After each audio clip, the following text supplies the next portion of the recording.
What is up, everybody? I hope you've had a cracking weekend. Welcome along to tonight's Anfield Agenda News Roundup. I'm going to take you through the latest stories around the football club and, as always, ask you for your opinion in the comment section. Do drop a like on the video for me, and of course, if you haven't subscribed, you know what to do. Look, I'm going to get straight into it because we've quite a bit to get through tonight.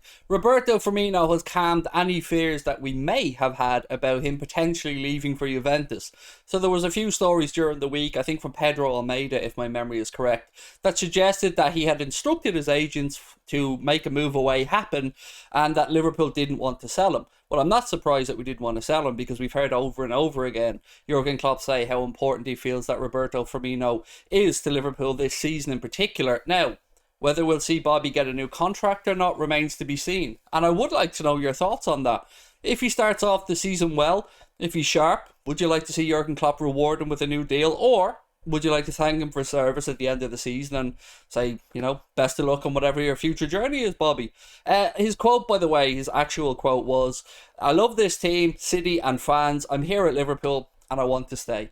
Brilliant. Exactly what we want to hear from Bobby. But as always, I would love to know your thoughts on the subject because I think this is one that we'll all be respectful of Roberto Firmino's stance, but it has been one that seems to have divided opinion amongst Liverpool fans about what the long-term future at the football club could or maybe should be for Roberto Firmino.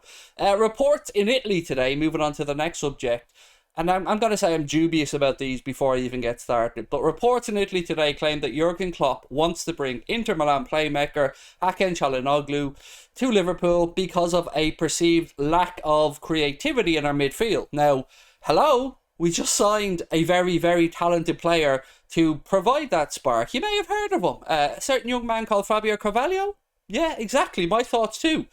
So I don't know where this link has come from. I don't believe there's any truth to it. I think there's a certain islands that we like to frequent with these stories. I don't want to say it in case they demonetize us for the video, but you know what I'm speaking about. It belongs on a certain Bolton island.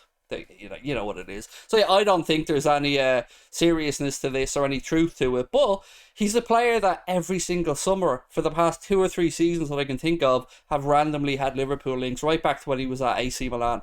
I don't think it's a good fit. I don't think we need him. And I think we've all been pretty happy with what we've seen from young Fabio Carvalho in pre-season, and I certainly look forward to seeing him develop this year at the club. For me, I think from what the few glimpses we've seen, I like to see him on the left side of midfield rather than in attack, but it does seem like this season Jurgen Klopp may want to use the young man in attack, but his future, to me, 100% left side of midfield.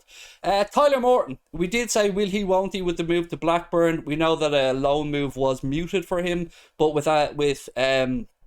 the injury that we've had to Alex Oxlade-Chamberlain, we started to wonder, would we see that move put on hold? Well, no. Today he completed that season-long loan move to Blackburn, and I think it's a great move for him. I've been really, really impressed with Tyler Morton in pre-season.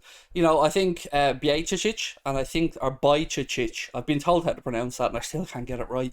I believe that he has a great future as well. He to me has been the standout pre-season performer or the breakthrough pre-season performer. But Tyler Morton never looks out of place whenever I see him playing for Liverpool. And I think the move to Blackburn, of course, the club that treated Harvey Elliott so well on loan there, I think their manager now is Yondell Thomason, actually, so I'm sure that he'll do well, and I'm sure that they will really appreciate the attributes that Tyler Morton will bring to their midfield. He can be played as a 6 and as an 8, so I look forward to seeing how he'll be utilised at Blackburn, and we will keep you up to date with his progress throughout the season, because often when we speak about players going out on loan, like Reece Williams as an example, I don't think Reece Williams probably has a long-term future at Liverpool, but with regards to Tyler Morton, well, maybe I'm biased on this one, but I see huge talent there and I see a future at the club for him. So wish him all the best for the season ahead, and we will definitely keep you up to date with what goes on. Liverpool have announced today that long-time club doctor Jim Moxon will be leaving to take up challenges new. I don't know what that means. Maybe, you know, I don't know if it was a mutual thing. I don't know if he just approached the club to say he'd like to move on and do something else, but just a little note there for you. Dr. Jim Moxon, thank you for your time with the football club. Wish you all the best with whatever it is you choose to do in the future. Andy Madley has been announced as the referee that will take charge of Liverpool's season opener against Fulham at Craven Cottage. 12:30 p.m. kickoff on Saturday. I know, I hate these kickoffs, by the way. Mainly because I'm a lazy git that doesn't like to get up that early, but they always make me a little bit nervous. So Andy Madley is in charge, which isn't too bad in itself. But don't worry, I am going to give you a little bit of bad news now. Guess who's on VAR? I know, Stuart Atwell. Whenever I hear that Stuart Atwell's on VAR, I'm thinking it's not going to work out well for us. But hopefully, we don't give him any reason. We should be looking to go to Fulham, with all due respect to Fulham, and pick up a win. So even with Atwell on VAR duty, we should be able to do that. But there we are. Andy Madley's the official, and Stuart Atwell's on VAR. We will be doing a watch along of that game, of course, on Anfield Agenda, but it will be on our Twitch channel, which is where you can find us live for the whole season. Link, of course, as always, is in the description of the video. Right, Jurgen Klopp has confirmed that he intended to go a little bit stronger against Strasbourg yesterday.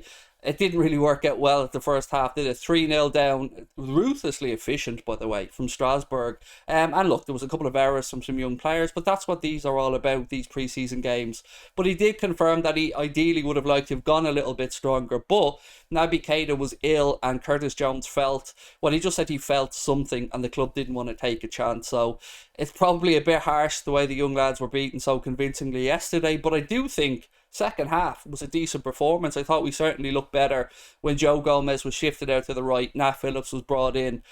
Chambers had a very difficult afternoon on the left side of the defence, but I felt like he really kept going, and that's a good sign, because it would be easy for his confidence to be knocked or for his head to drop, but he didn't, and he kept progressing. Bajcetic, as I said, for me, absolutely top notch. Tyler Morton, brilliant yesterday as well. But yeah, it was a strange opening 20-25 minutes, wasn't it? Because it seemed like, and this could be a blessing in disguise, every mistake that the young lads made was being capitalised by Strasbourg and punished by Strasbourg. So probably a decent lesson, and certainly a lesson that we as fans would prefer the lads to learn in a friendly like that, rather than maybe a mistake in a cup competition which could see us be knocked out. And then you know how social media is. As much as we rational people would never go on social media and start slagging off young players, sometimes, unfortunately, there are those who are less level-headed than you or I. So that's pretty much where we are with today's news.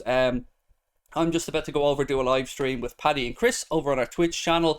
Again, I want to thank you guys for your amazing support last season and this season. I know it's a bit unusual that we're not going to be doing live content on YouTube, having done it for the last 3.5 years, but we hope to get a good mix of pre-recorded videos, highlights, clips, all the stuff from the live content that we do. And if you ever have any questions around the Twitch channel or anything like that, or you want a few tips on how to get the best out of your experience over on Twitch, feel free to contact us at any point. Our email address is just contact@anfieldagenda.com.